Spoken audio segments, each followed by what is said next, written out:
Hello, hello. How's it going? So good to be here with you, and thanks for watching this video. I just want to share a quick story. My friend Garrett Grawl, who is going to be a missionary overseas, he's actually getting ready to leave here pretty soon. We were just talking about discipleship one day, and we both came up with this idea of, hey, what if we just booked a one-way ticket, hopped on a bus somewhere, wherever it's going to be, and we just went and ministered. God will provide. He'll take care of our needs. He knows what we need before we need it. So let's just go do it. Adventures with God. So that's what we did. And here is a little summary of it. And we also wrote some notes and journal entries from that adventure, and I have that included here as well. But two quick stories from it that I want to share with you, and hopefully really challenge you as well as far as what God is speaking to you right now. But the first question I want to ask is, what if someone's prayer was waiting on your obedience and you didn't even realize it? What if someone's prayer was waiting on your obedience and you didn't even realize it? When we showed up to Sioux Falls, South Dakota, we ended up sleeping on the streets. Well, trying to sleep, which really wasn't sleeping at all. And 1 degrees. It was very difficult. One of the hardest things I've ever done. And we ended up sleeping in a homeless shelter the next night. Praise God, we had a warm place. We had warm food. We were put around 20 to 30 miles, maybe even more. Honestly, we don't know because we didn't have watches or anything to track our steps. There's just so much to it. I mean, people gave us money, food. Our needs were provided. God took care of us. We were able to pray all over the city. Miracles took place. Seeds were planted everywhere. It was absolutely incredible. And I remember showing up to our room that we were given to stay in for the night at the Union Gospel Mission, which is, fun fact, the second oldest shelter ever in the world.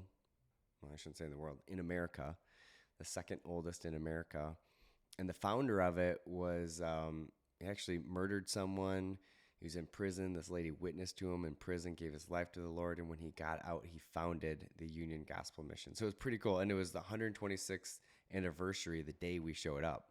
And that was just amazing to be there and celebrating it with everyone and all the volunteers, that huge anniversary for them.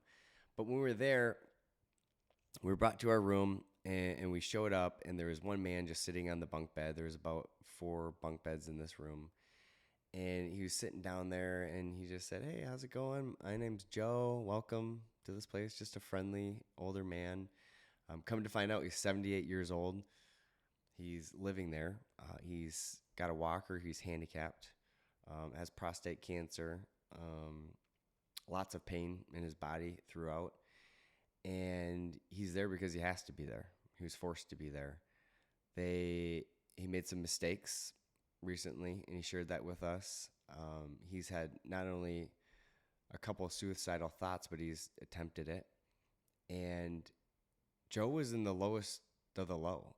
I mean, he started sharing stories of his past, how he had done street ministry for years and years and years, serving the Lord. And here he is in a homeless shelter at 78 years old, talking about ending his life.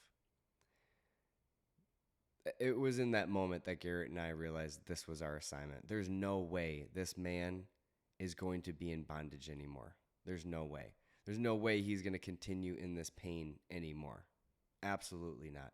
God does not want that for his children. And so as we got to know him, got to break bread with him, we actually went to chapel that night. After the chapel, we said, "Hey, Joe, it would be all right if we just go over in the corner and if we just pray with you, pray for freedom, pray for healing." And he said, "That would be amazing. Yeah, like, thank you so much." Like we're doing something incredible, right? We're doing what we're supposed to do. Pray for our brothers and sisters. So we go over in the corner, we sit down with Joe, and it was just such an amazing moment. I mean, tears welling up in his eyes as we prayed freedom over his life, that he would be healed in that moment. and set free from all this pain. After we prayed, he looked up and he said, "You guys, I'm going to be honest with you. I've had a lot of people pray for me for this very specific thing that you just prayed for, multiple things that you prayed for." And he said, "And I've never felt this free and alive and hopeful. Like I feel a lift right now." So we were hugging, we were celebrating, we were praising with Joe. And honestly, we weren't surprised because we knew that the Lord would do it. It was not Garrett. It was not Ryan. It was God that did that. And we got his information, or actually we didn't have our phones. So we gave him our phone number and we just said, "Hey, message us. We'd love to stay in touch with you, hold you accountable to continue discipling you and being in your corner and doing whatever we can do. We're going to have our kids send him letters and whenever he can be encouraged by them," which would be amazing. So that was just an amazing moment. And then after that, we knew our time was ending. The Lord gave us some confirmations that it was time to go. And we're supposed to head outside of town. We're supposed to go to the spot. We were supposed to wait there. And we're supposed to be patient waiting for Suburban with Minnesota license plate. There's going to be a couple in the front, and they're going to be going where we need to go to get home. So we were excited. Garrett and I showed up to that spot. We stood right there. We were waiting. And for about 30 minutes, we were just saying, "This is going to be amazing when this couple comes and they're going to pick us up. Are you going to Minnesota?" "Yeah, we are." And we hop in and we're telling all the stories and sharing everything that they get to be a part of now because they let us into the vehicle and they're taking us home. And how this was really, for Garrett and I, one of the biggest moments of the trip of God answering our prayer and him speaking to us specifically of where to go and what to do and how it was going to play out. And then on the other side of it, this couple answering, because we're not asking, they're not getting confirmations other than we're standing there, right? And we go in their vehicle. So we could not wait to share with them this whole story. So the Suburban pulls up. We see a couple with a Minnesota license plate. They look right at us. You could tell they're talking back and forth, saying this, that, the other. The light turns green. They take off. They go through our exit, and we never see them again. It was really hard because the Lord told us right there, that was your ride. That was your ride. I sent it, and they didn't obey. I prompt my people, but not everyone obeys. How many times has God prompted you and you didn't obey? I know I'm guilty. I for sure am guilty. There's been times where, "Ryan, just do it." "No, it's too inconvenient. God, I don't have time." "Oh, the light turned green. Well, there's too many people behind me. I better go." Like, I can't do it, right? We'll come up with every excuse under the sun. I get it. I've done it. But could you imagine if this couple would have picked us up?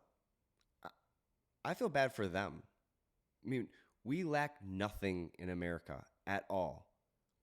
We were fine. We went to a bank. We were able to get money. We were able to hop on a bus and go home. And that was the end of the story of how we got home. But could you imagine if this couple would have picked us up? So I just want to encourage you. If the Lord tells you to do something, just do it. It comes at the most inconvenient times, but the ministry happens on the highways and byways. You got to be looking for it. When the Lord speaks, answer. For me, if I ever see two guys just randomly walking around and it seems like the Lord's telling me go talk to them, you better believe I'm going to go talk to them. I now know what it's like wandering around for days, freezing in the cold, just hoping that someone would roll down their window and say something. So I just want to encourage you right now in this moment. Say, "Lord, what are you asking me to do? What are some things he's prompting you right now to do? Do it. Don't wait anymore." And I promise you, it will be the greatest adventure of all time. And life is a great adventure. Who are we to complain? We have such an amazing life. So just go with God. Be blessed. I hope this story is encouraging to you. It was an absolute blast for Garrett and I. We cannot wait to go do another one. We'd love to have teams going and doing this. It's just obedience. Believing that God will take care of you no matter what. It is an absolute blast going with God. So again, hope you enjoy the story.